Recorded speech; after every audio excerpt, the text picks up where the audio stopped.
The CBS Radio Mystery Theater presents...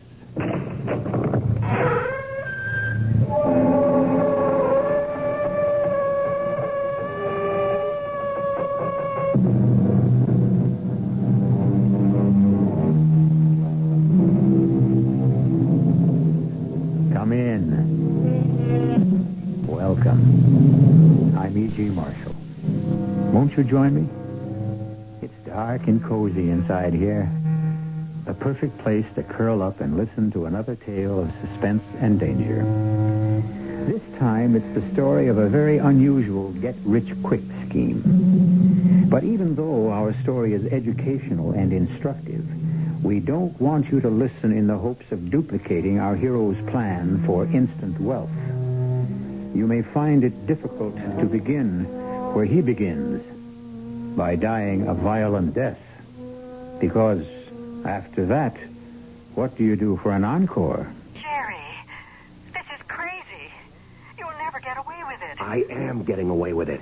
But they'll find out. No, they'll never catch on. And before I'm through, I'll be the richest dead man in the world.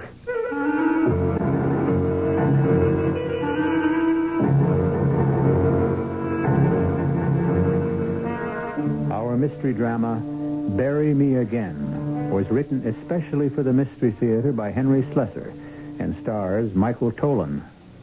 It is sponsored in part by Buick Motor Division and Contact, the 12-hour cold capsule.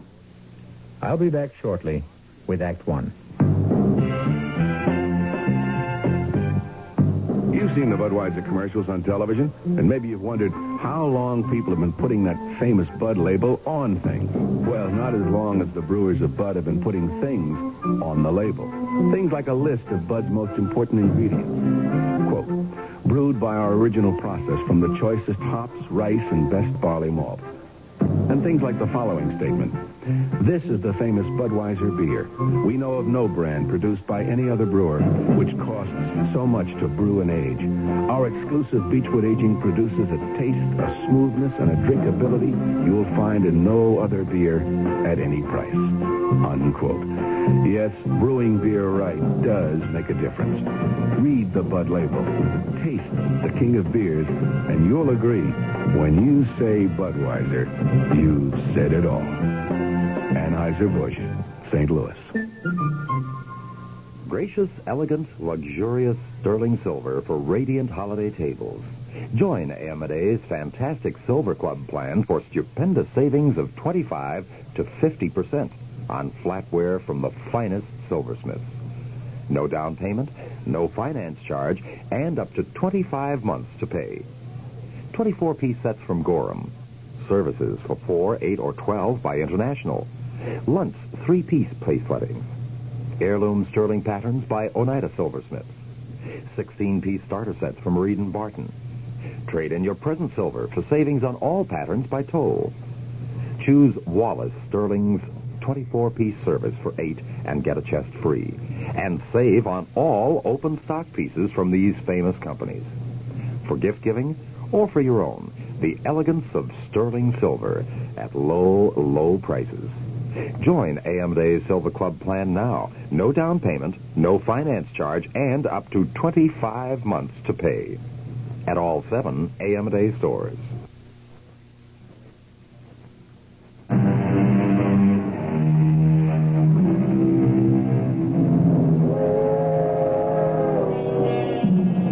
Some people think that the sound of a train whistle fading into the distance is probably the most melancholy sound in the world. But the people aboard those trains, which crisscross the country, can be melancholy too. As the cracked Chicago Express streaks into the dark stretch of track between Union Station and the town of Fairmont, one of those passengers is staring gloomily into his own reflection in the soot-darkened window. It may be interesting to follow his thoughts. Minus $10,000. Minus $10,000. That's where I'm at after 36 years of living. 36 years of working and sweating and dreaming dreams that never had a prayer of coming through. I owed McGinnis the same $6,000 I'd owed him for 2 years, even after making him payments amounting to twice that much. And then there were the bills. The dentist, the credit card company, the automobile dealer. No, I could scratch that one. The car had been repossessed just the other day. That's why I was taking the train instead of driving to Fairmont. Not that I expected it to do much good. The chances of hitting my maiden Aunt Hilda for money were pretty slim. But when you're down, you'll try anything. And with the thought of McGinnis and his goons coming around for payday again, I was ready for anything at all. But maybe not quite ready for what happened. Pardon me, is this seat taken? Huh? Oh, no. It's all right. Sit down. Oh, thanks. You know, I haven't been in a dining car in years. I didn't know they still have them. Heck, some people don't know there are still trains running. I guess that's so. Everybody thinks in terms of flying these days. I don't like to fly myself. Heck, for most trips, you don't save any time anyway. By the time you get to and from the airport. Yeah, I suppose so. Yeah, you do a lot of traveling? Not if I can avoid it. Well, I can't, unfortunately. I'm one of those traveling salesmen you hear about. But you know something? I never met a farmer's daughter in my life. How do you get a drink here? I've been wondering that for the last 15 minutes. Well, it looks like you've got a drink. Oh, sure. That's my own private stock. I always carry a pint bottle with me on these long train trips just to break monotony. Yeah. Come on, give me a water glass. Hey, that's very kind of you. My pleasure. Well, here's looking at you. Right. And here's to the farmer's daughter. Maybe you'll meet her this trip. Just hope my wife doesn't find out.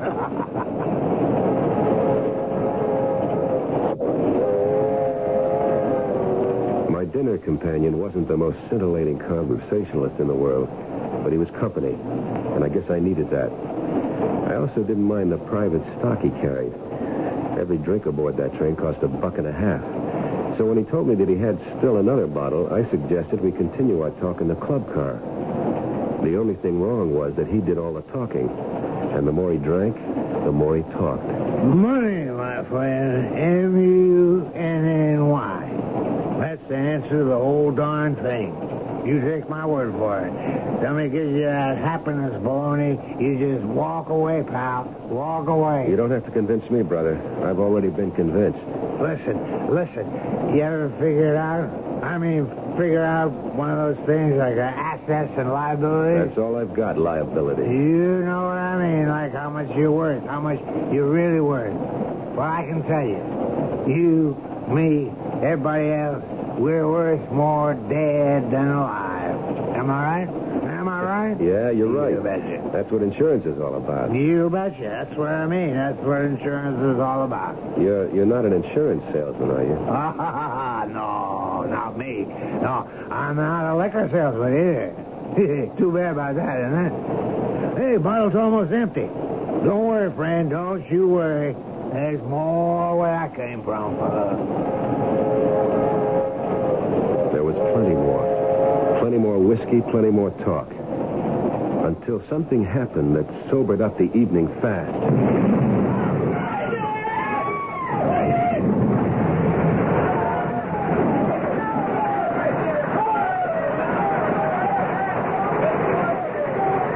I don't know how long I was unconscious. Judging from the things that were happening around me, it couldn't have been more than a few minutes after the crash. After the express had plowed into the freight train and had somehow been switched into its path. I felt lousy, but I was still in one piece. When the impact came, I fell against a leather sofa, and it toppled over me. When the hard stuff came down, I had a built-in bomb shelter. Nobody else around me was so lucky. I saw the traveling salesman, and I knew he was never going to meet that farmer's daughter. Then, I saw something else. The money that peeked out of his wallet, still nice and green. I had the sense to grab the wallet before I crawled out of the overturned car. I stood up as soon as I felt cold air on my face. Within seconds after I left the wreck, the tiny fires that had been burning all around got together in one giant ball of flame.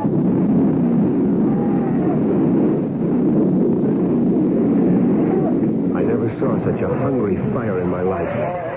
I knew there wasn't going to be much left of anything or anyone. And then I saw the people. They were all over the place, dozens of them, flashing searchlights, shouting to each other. Hey, mister! Hey! Yeah? What is it? Are you okay? Yes, I'm all right. I'm just a little shook up. Well, they're putting up a first aid station down this line. Want me to help you over there? No, I'm all right, thanks. No, I'd better take you there. Oh, well, okay. Thanks. Hey, listen, what town is this? We're just outside of Hopkins Falls. We heard the crash all the way to town. Sounded like a bomb went off.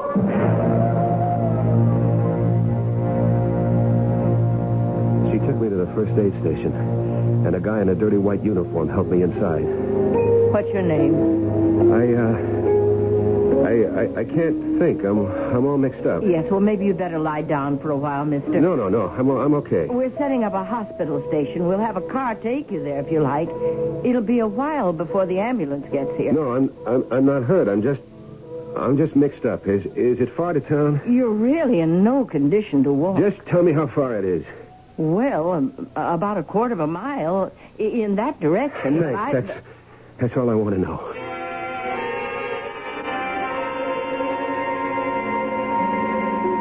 Well, Hopkins Falls wasn't much of a town. There were a bunch of frame houses leaning on each other for support. And the only electric sign in the place was the one I wanted. It said hotel. It took me quite a while to find the desk clerk lurking behind the rubber plants in the lobby. He looked at me curiously and spun the register in my direction. I chuckled when I saw the empty page. When I asked for a room with bath, he almost swallowed his store teeth. I signed the register Benedict Arnold and went up to the shabby room on the second floor. When I closed the door behind me, all I could do was head for that bed. The springs gave in with a rusty sigh, but I couldn't care less. Sleep hit me like a TKO.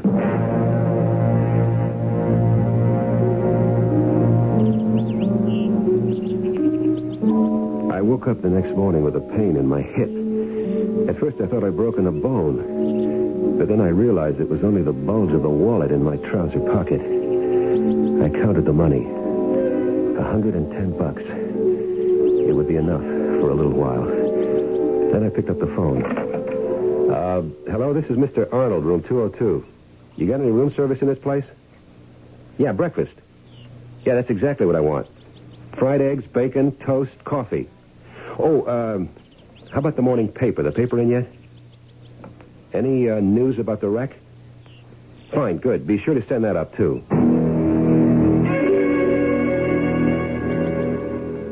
The breakfast was no better than I expected. The toast was soggy, the coffee watery, and the eggs almost inedible. But the local paper, that was something else.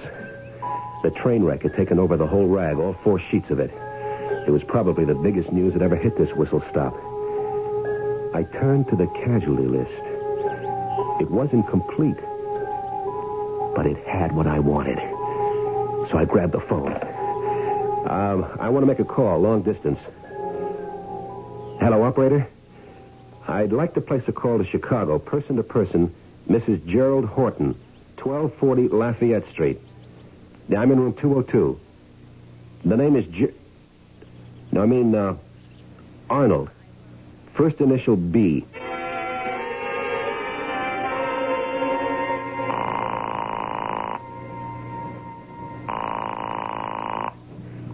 Hello? Myrna? What? Is that you, Myrna?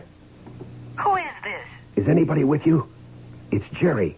Jerry, where are you calling from? A town called Hopkins Corner or something like that.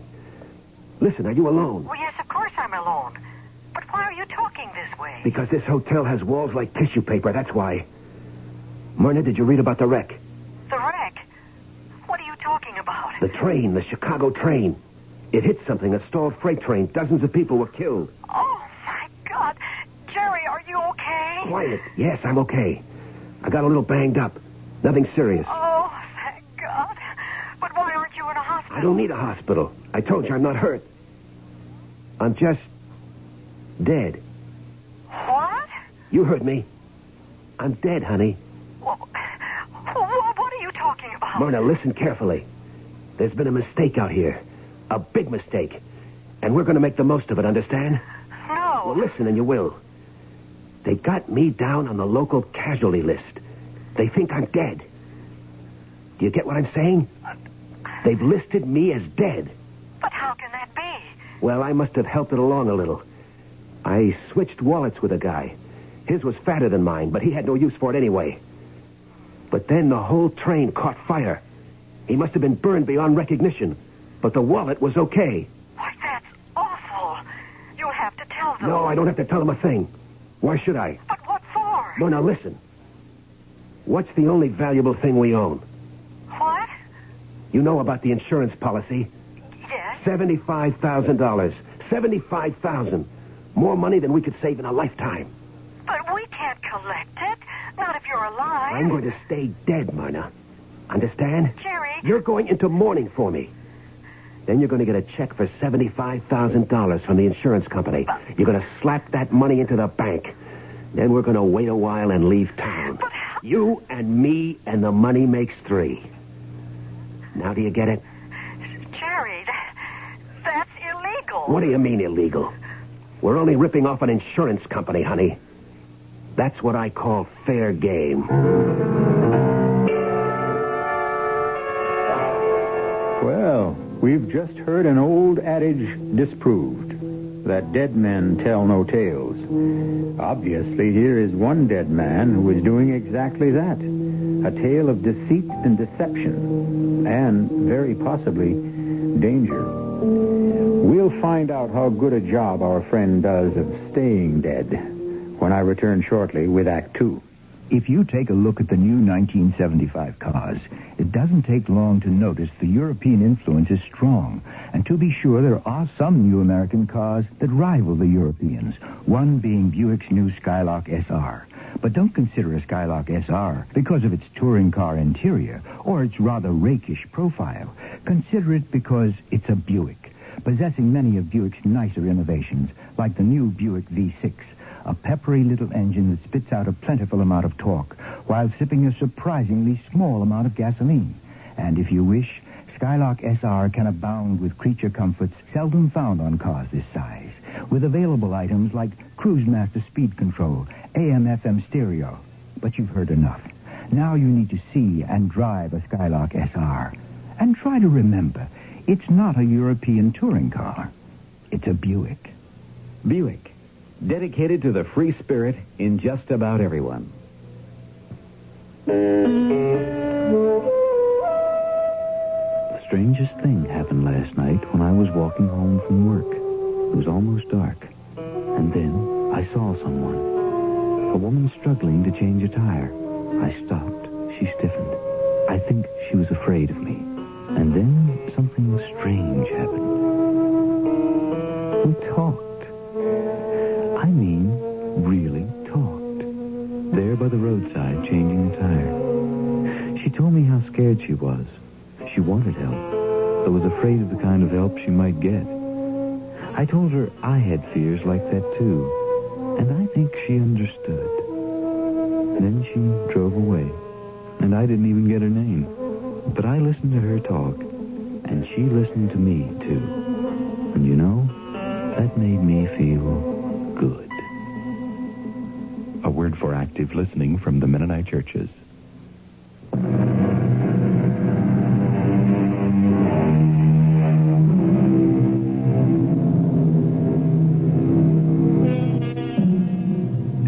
Jerry Horton didn't get to see much of the town of Hopkins Falls.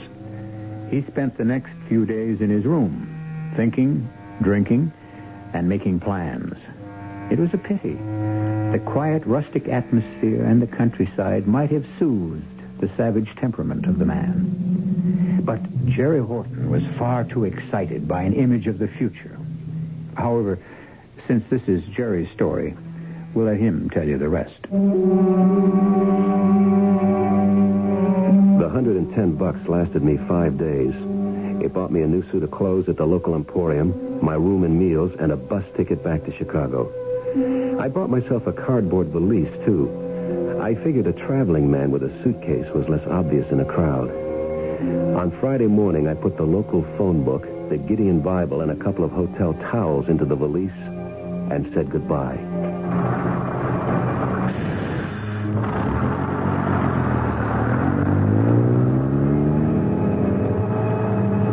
It was a long bus ride, but it seemed short to me. I had all kinds of things to think about. Plans for spending that money. Thinking about McGinnis's face when I finally handed him the $6,000 I owed him, all in one neat bundle. Hey, that was an idea. I put it all in $1 bills and make him stay up half the night counting it. And if I know McGinnis, that's exactly what he would do. And then I was back in Chicago, ready to call good old Myrna. Hello? Myrna? Jerry. For God's sake, don't say my name. Oh, I'm sorry. Are you alone? Yes, I'm alone. Where are you? At the bus terminal. Oh, I've been so scared. You have no idea how scared I've been. What for? Well, I'm just so nervous about the whole thing. What's been happening? Well, they sent your body back. The funeral was Tuesday. Good. Great. Was it a nice crowd? Well, not too big. Sandy and Jane couldn't make it, but Dorothy and Tom were there, and Mother was going to fly in from L.A., but I told her not to bother. I mean, well, it seemed silly. You didn't tell her anything? Well, no, of course not. Do you think I'm crazy? Do you think I could tell her that it was some perfect stranger I was putting in the ground? Oh, Jerry, it was awful. I mean, we picked out that plot together and everything. I was going to be right next to you. Never mind that stuff. We've got more important things to worry about. Living things. Oh, what are you going to do now? I don't know yet. I'm broke. I don't even have enough money for a hotel room. But you can't come here. I know I can't come there, but I've got to eat. So you got to help me. Look, you put about $300 in an envelope and address it to John Nolan, care of the Montgomery Hotel. Did you get that name? Yes. John Nolan, Montgomery Hotel. Don't write it down. You can remember it. Yeah, John Nolan, care of the Montgomery. I'll check in there this morning. Don't try to reach me. That's just asking for trouble. You got it? But what if somebody recognizes you? Don't worry about it. You know the Montgomerys out of our class. But try and make it small bills, okay? No use attracting more attention than I have to. Okay? Yes. Okay. Oh, Jerry, I hope we're doing the right thing. You'll see how right it is when that money comes in, Myrna.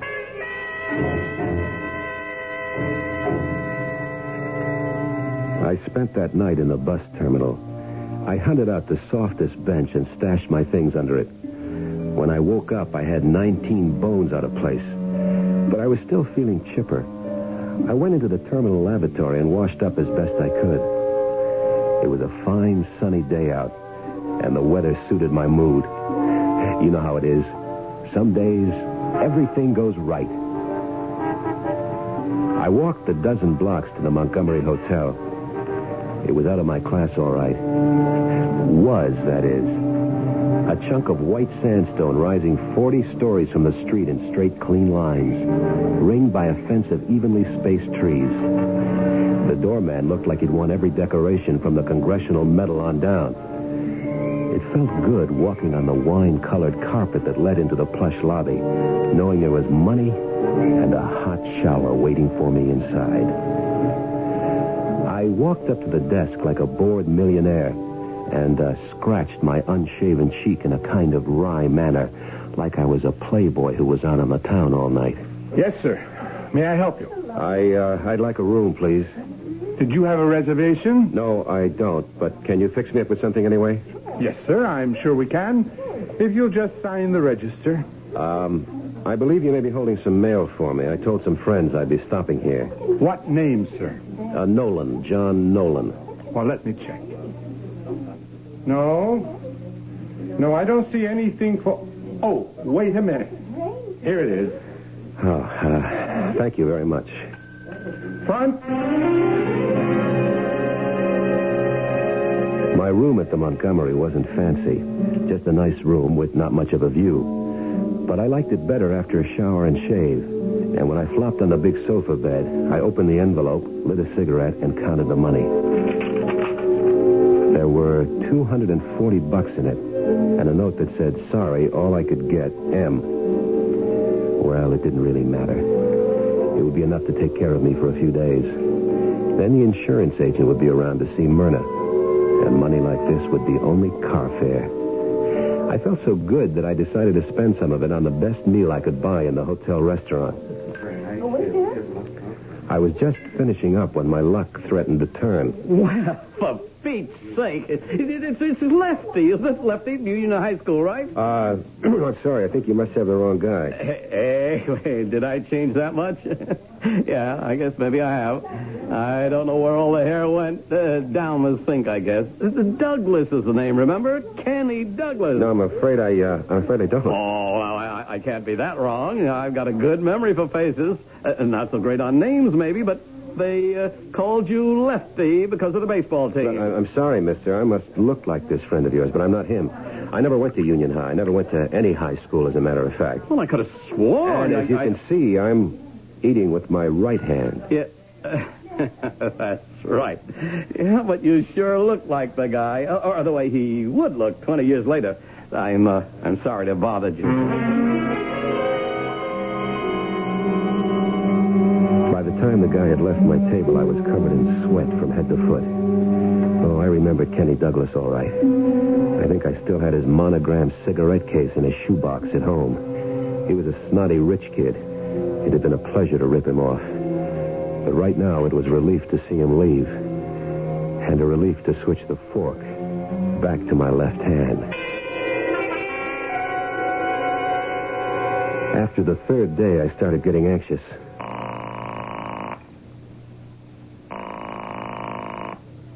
Hello? Myrna, it's Jerry. Can you talk? No, not right now. Some of the girls are over, you know. All right. Just be careful what you say. Just answer yes or no, understand? I can hardly hear you. Now, just be quiet and listen. Has the insurance company contacted you at all? Yes. There's a man here only this morning. A man? Yes, from the claim department. Well, why are they sending somebody from the claim department? There's nothing to claim. I'm dead. Well, he was here just the same. He said it might take a while before the payment was made. He was very nice. I don't care if he was tall, dark, and handsome. What's this baloney about it taking a while? Well, it's a lot of money. $150,000 is an awful lot of money. What are you talking about? Our policy was for $75,000. Yes, but there's a double indemnity clause, you see? I mean, the face value doubles because of you being... I mean, because of the accident. 150? My God, that's a fortune. We're rich. We're really rich. The only thing is, they have to make sure. Sure of what? The identification, don't you see? Everybody was so burned up in that terrible For wreck. Pete's sake, I was identified. I read my name in the paper on the casualty list. Well, he said it'd be all right. He said it was just a matter of a couple of days. It better be all right. I'm running out of cash. I won't be able to afford the hotel bill. Well, I just can't send you any more money. I don't have a cent. All right. All right, then. But when you get that check in your hands, you better get on that phone right away. Understand? Yes, I understand. John Nolan, Montgomery Hotel. Don't do anything with the money. Just wait for my instructions. All right. I'll wait. But I'm still so scared.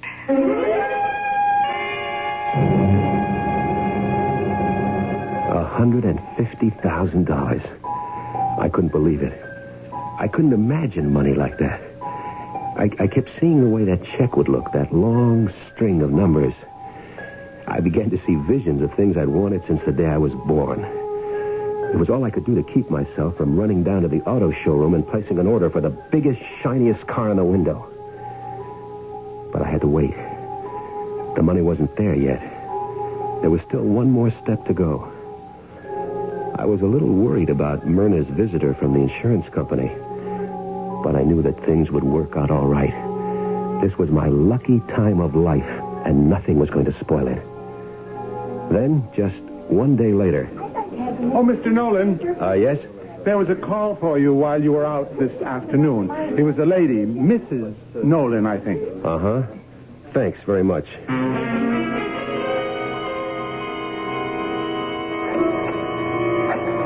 My hands were shaking so bad that I could hardly dial Myrna's number.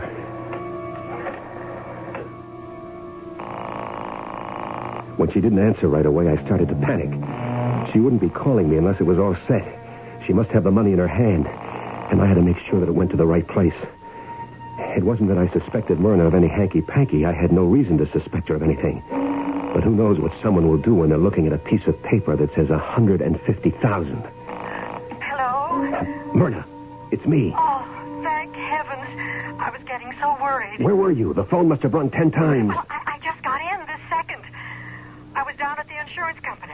You went there to get the money? They asked me to come down, Jerry. I was so upset, I almost fainted. Well, don't worry about it. You're the grieving widow. You're supposed to be upset. But you don't understand.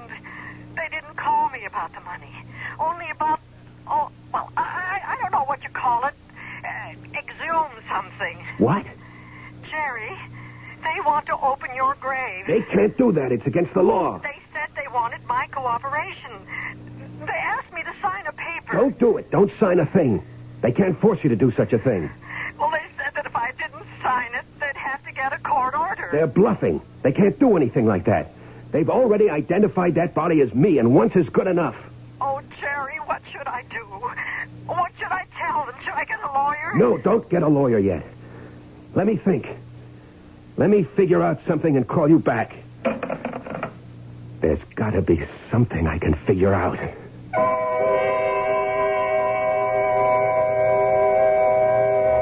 As Robert Burns once told us, the best laid plans of mice and men oft go astray. Even the plans of dead men, it seems. But I think we have a resourceful gentleman here who won't let a mere detail stand between him and his dream. Will the insurance investigators create a rude awakening? Or will our hero find some way to put the number 150,000 into his little green book? Just wait right there, and I'll return with the answers shortly in Act 3. Give your hand to a friend. Give your heart to your love. But give your cold to contact. The sooner the better. The common cold is a rotten thing. You miss so much. Sneezing, drips, and congestion can drag you down. Then ask yourself the contact question. 6 or 3 or 1? You'd need 6 cold tablets, 2 every 4 hours, or 3 ounces of Cold's liquid, 1 every 4 hours, or just 1 contact for up to 12 hours continuous relief of those symptoms. That's daytime, then nighttime relief. Both the others have things for aches and fever, and the liquid, something for coughs. Not found in Contact 600 Tiny Time pills.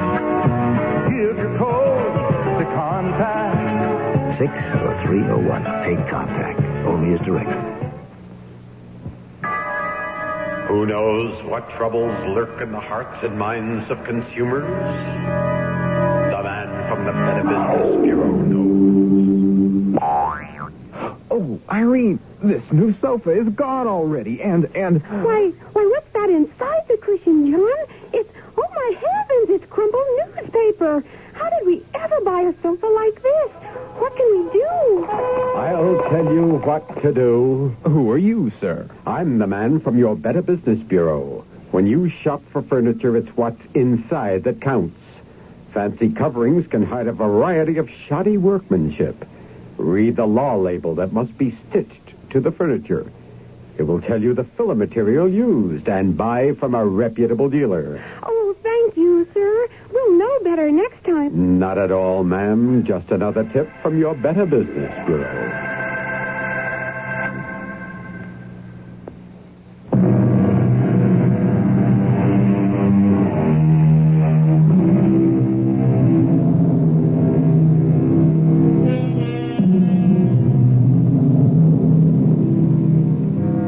It's a time of tension for the man in the Montgomery Hotel. Now every hour seems to stretch ahead interminably. The watch ticking on his wrist seems to have hands made of lead. But as he paces his hotel room, smoking endless cigarettes, downing pots of lukewarm hotel coffee, he seems to have arrived at no solution to his dilemma. And then...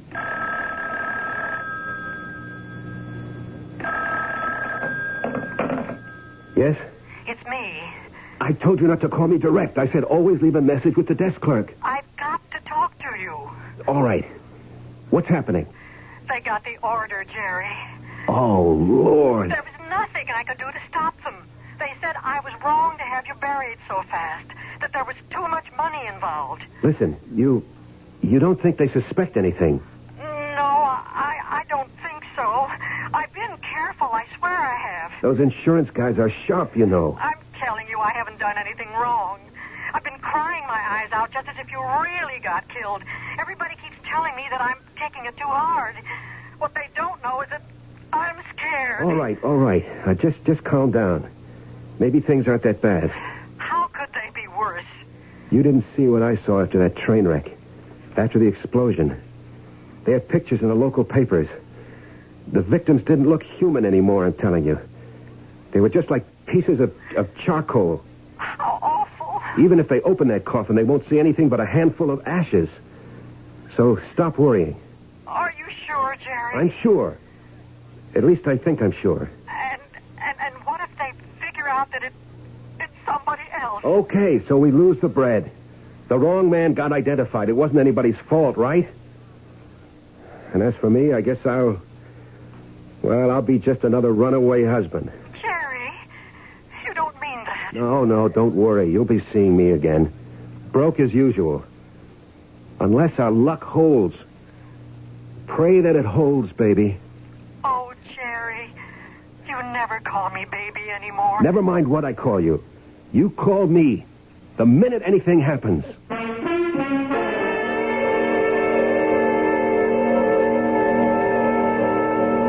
The next couple of days were the worst of my life. There was nothing I could do but concentrate on that phone. Stare at it, waiting for it to ring.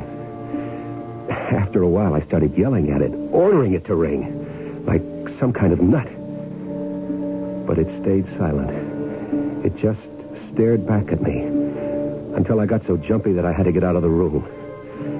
But I wasn't on the street for 5 minutes before I found myself heading back for the lobby and demanding to know if there'd been any calls for me. The answer was always no. And then, on the morning of the third day after Myrna's call, when I wasn't even thinking about the phone, it rang. Hello? Jerry, it's me. I've been going nuts here. Why didn't you call me before? There was nothing to say. You told me to call you when something happened. Well, something must have happened by now. Did they exhume the body? Yes, they did. Well, go on. Jerry, it was just like you said. I didn't see the body, but the insurance man told me about it. He said he felt awful describing it to me, but he thought I should be told. Jerry, there were only ashes in that coffin. Thank the Lord. I was so scared, but it's all right now. Everything is all right. No, it won't be all right until you've got that money. But I do have it. What? That's what I'm calling about. I've got the check. It's right here in front of me. $150,000. I never knew there was that much money in the world. Okay, now listen close. Here's the way we're going to handle it. The first thing you do is deposit the check to the regular account. Yeah, I was going to do that this morning. I was so afraid to have such a big check in the house. All right, so deposit it. And then go to the Chemical National Bank, the one on Clover Street, near the Arch. You know the one I mean? Yes, but what for? Just listen and do what I say. You go to that bank and say you want to open a joint savings account for you and your husband. Only now, you're Mrs. John Nolan. Understand? But I can't open an account by myself. Yes, you can sign all the papers there. And then collect the forms that I have to sign. Understand? Yes, I see. Put all the forms in an envelope and send them to me here at the Montgomery. All right. I'll get them in the mail as soon as possible. No, you can drop them off in person at the desk. The Montgomery is right around the corner from the bank. Leave it at the front desk for Mr. Nolan. But I don't see how that'll work. Why don't I just cash the check? shut up and listen to me. This is the safest way to handle it. Once you have the money deposited in our regular checking account, you can write a check for the whole amount to John Nolan. There. Now do you get it? You mean I deposit the money in the new account? That's just what I mean. And after that, well, I'll let you know the rest of the plan. Have you got it all straight? Yes, Jerry. I'll do just what you said. That's my girl.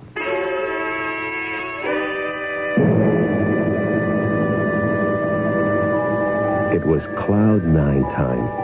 I felt like I was floating, like I was drunk on expensive champagne. And it wouldn't be too long before I was. I was mentally throwing out every shabby suit in my closet and replacing them with custom-made threads. I was so stuffed with dreams that the next few hours passed by in a pink haze. Hello? Mr. Nolan, I have an envelope here for you. Shall I send it up? Yeah, thanks. Send it right up.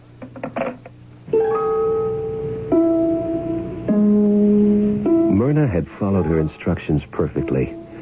I filled out the joint account application, signed John Nolan in a sweeping hand, and then took the forms to the Chemical National Bank myself. I wanted them to get a good look at me, because they were going to be seeing me again very soon. Getting cool again, isn't it? Yes. Looks like it'll be a short summer, doesn't it? Uh-huh. Now, let me see. How much are you depositing initially, Mr. Nolan? Well, my wife will be making the first deposit tomorrow morning. Uh-huh. It'll probably be a big one. See, we're buying a house, and so we're cashing in some stocks. Oh, I see. It's too bad we won't be leaving it in the account long enough to collect interest. I might have to withdraw most of it pretty quick. Well, easy come, easy go. That's right. Easy come, easy go. She didn't know how funny that was. And 2 days later, when I strolled back into the Chemical National Bank, the joke was all ready for the punchline.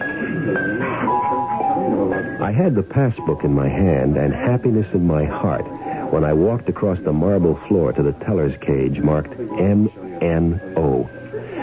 I caught a glimpse of the bank guard's dark blue uniform. He looked fat and lazy. I stepped up to the window and started to say hello to my girlfriend of the day before. But then I remembered I had a withdrawal slip to make out first. So I smiled apologetically and went to the glass-top counter in the center of the room. I copied the number from the passbook and filled out the amount. $20,000. No, I wasn't going to withdraw at all. I was smarter than that. All that bread going in and out so fast, that would attract too much notice. I was going to chip away at it, a piece at a time. Oh, hello. I see you didn't waste any time. Nope. Got to get that deposit down today. Uh-huh. $20,000. Well, I'm sure you'll want a bank check for that, won't you? Yeah, I'd better. I wouldn't want to walk around with that much cash. Oh, one moment. I have to see an officer. Take your time.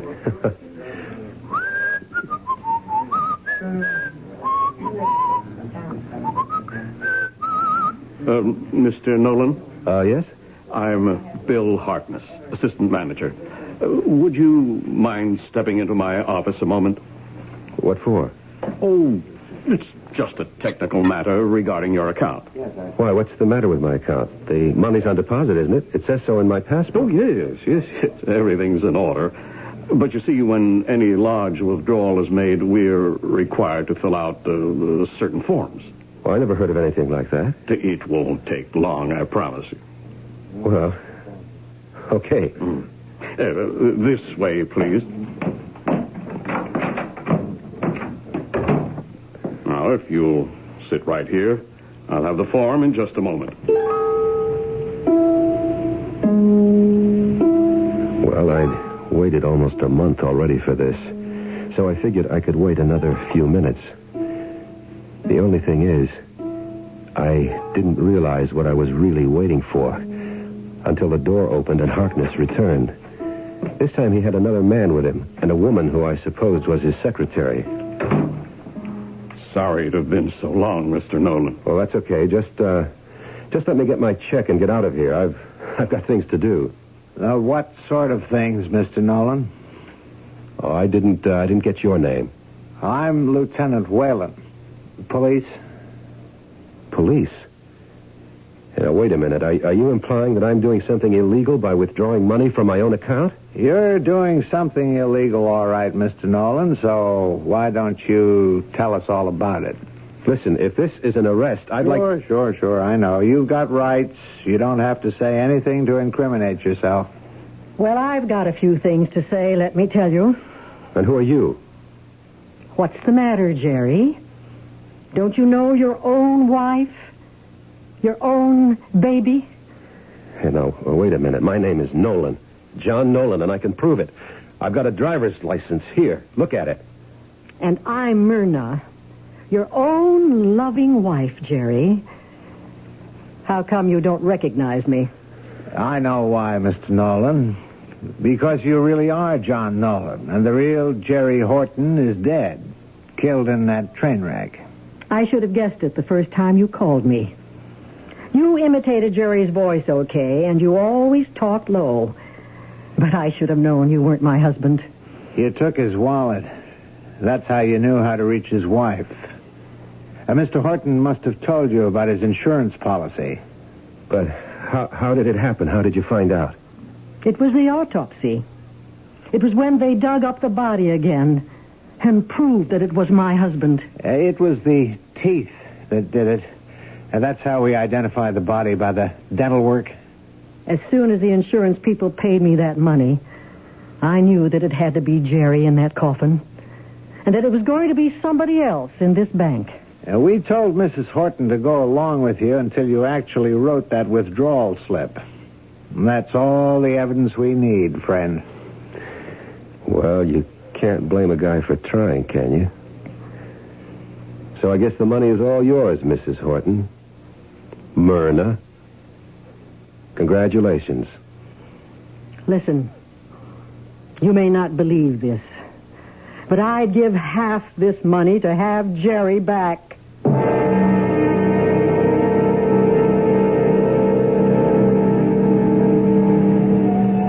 Of course, the moral of our story is that crime doesn't pay, even if the insurance companies do. And now you see why we don't recommend our hero's method of getting rich. Because now, Mr. Nolan is going to be going somewhere that boasts no champagne, no fancy cars, and very little change of wardrobe. I'll be back shortly. How many things can your family do together? Go to a movie? Go to a circus? Go on a picnic? Go on a vacation? Face it, in today's America, family fun is hard to come by. And with busy schedules, just getting the family together is not an easy thing to do. How would you like to have a little family fun every week? How would you like to learn together? How would you like to grow together? And how would you like to help your son get an edge on growing up? Cub Scouting is helping families like yours be a family. It sure helped ours. Today's Cub Scout program is just as much for families as it is for boys. So when your son wants to join a Cub Scout pack, remember to take along the whole family. That's what Cub Scouting is all about. For the Cub Scout pack nearest you, call the Boy Scouts of America. They're in the white pages of your phone book.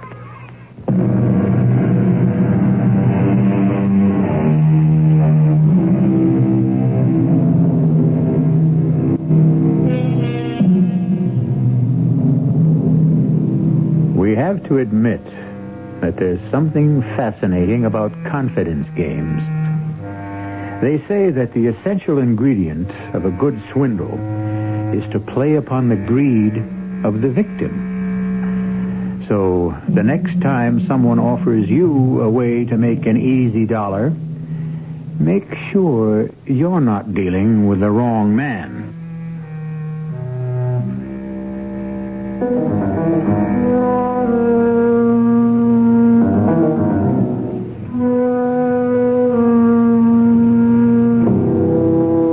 cast included Michael Tolan, Vicky Vola, Gilbert Mack, Mary Jane Higby, and Robert Dryden. The entire production was under the direction of Hyman Brown. And now, a preview of our next tale. What do you have in the pet carrier box? I hate to tell you, but... Oh, dear, not again. I'm afraid so. Oh, you are so careless with pets, Hugo. There's 4 cats dead already this year. You'll want to bury this one out by the roses, too. If I may. Well, it's getting a wee bit crowded, but I'm sure you'll find a nice little spot. What happened to that pussycat of yours, Hugo? She had an accident. Oh, what sort of accident? To tell you the truth, she sort of lost her head. Oh, you leave your door open and your poor little cat rushes out into traffic, particularly on that busy street you live on. What do you expect? Well, dear, you'd better hurry. It's getting dark. Yes, that's what I was waiting for. Radio Mystery Theater was sponsored in part by Anheuser-Busch Incorporated, brewers of Budweiser.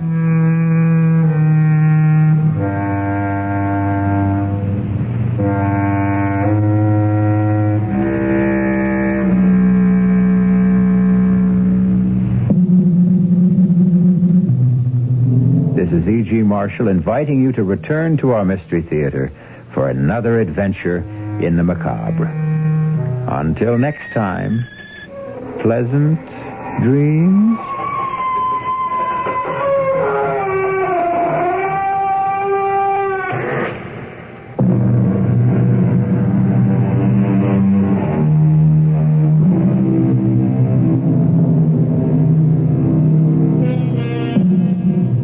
Tonight's CBS Mystery Theater has been brought to you by A.M.&A's, downtown, and 6 suburban stores, including the new Lockport store.